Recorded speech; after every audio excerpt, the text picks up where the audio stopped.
आप देख रहे हैं न्यूज तह तक, खबर आप तक। न पक्ष न विपक्ष, केवल निष्पक्ष। अपने क्षेत्र की खबरों को सबसे पहले देखने के लिए चैनल को सब्सक्राइब करें। राज्यसभा सांसद को धमकी और हमले के विरोध में समाजवादी पार्टी का प्रदर्शन, राष्ट्रपति को ज्ञापन सौंपा। बांदा समाजवादी पार्टी के पदाधिकारियों और कार्यकर्ताओं ने राज्यसभा सांसद रामजी लाल सुमन को मिल रही जानमाल की धमकियों और उनके काफिले पर हुए हमले के विरोध में सोमवार को अशोक स्तंभ तले विरोध प्रदर्शन किया। इसके बाद कार्यकर्ता जुलूस की शक्ल में कलेक्टरेट पहुंचे और राष्ट्रपति को संबोधित ज्ञापन अपर जिलाधिकारी को सौंपा।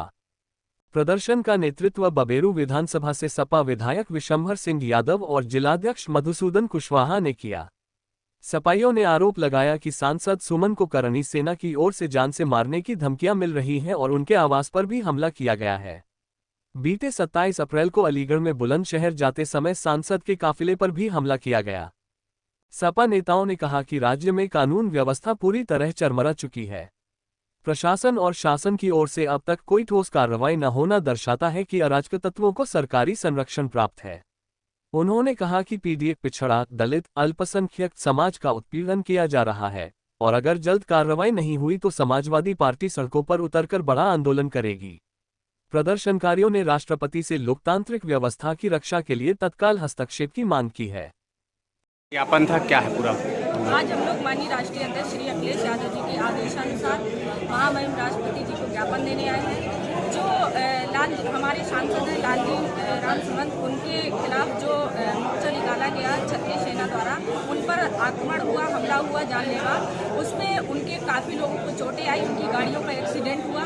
ये बहुत ही क्षतिग्रस्त है। ये भाजपा सरकार में सरेआम गलत हो रहा है। भाजपा सरकार ये ऐसे लोगों को, अराजक तत्वों को क्यों पाल रही है कि जो हमारे सांसदों पर और हमारे समाजवादी पार्टी के नेताओं पर लगातार आक्रमण कर रहे हैं, उन पर कार्रवाई नहीं हो रही है।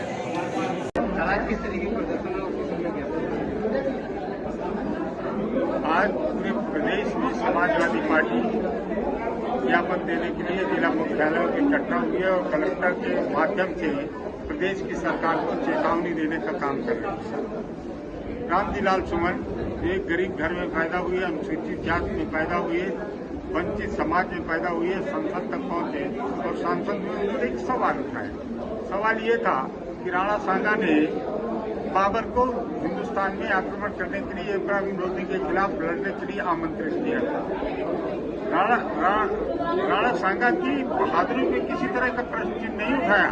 रामजी लाल सुमन ने आमंत्रित करने की बात की, उसको इतना बढ़ा चढ़ा करके एक समाज ने दिया कि उनको मारने के लिए उतारू हैं, इतने लोग इकट्ठा हो रहे हैं, तलवार, तमंचा, बंदूक और समाजवादी पार्टी ये बता रही है, बताने की कोशिश कर रही है कि अकेले नहीं समझना, आप किसी के अत्याचार नहीं कर सकते, किसी के विचारों को दबाया नहीं जा सकता।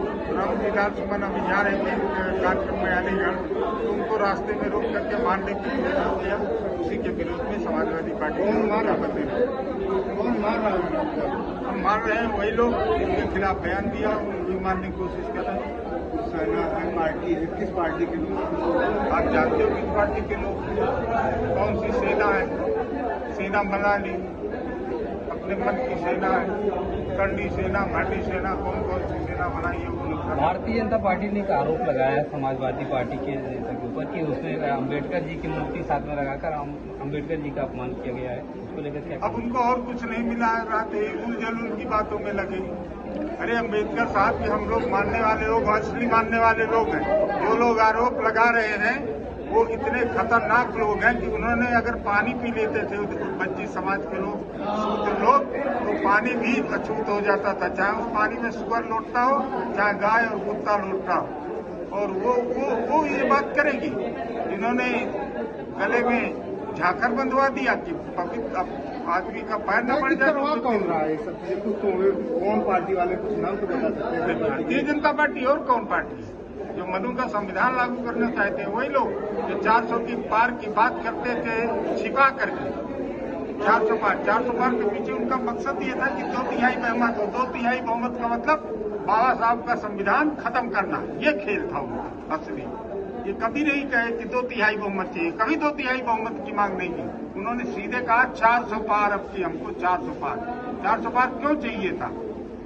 242 में रह गए, अटके हुए हैं। जिस दिन नीतीश और वो हटा देंगे हाथ नायडू, उस दिन धड़ाम हो जाएंगे, सरकार लंगड़ी सरकार है।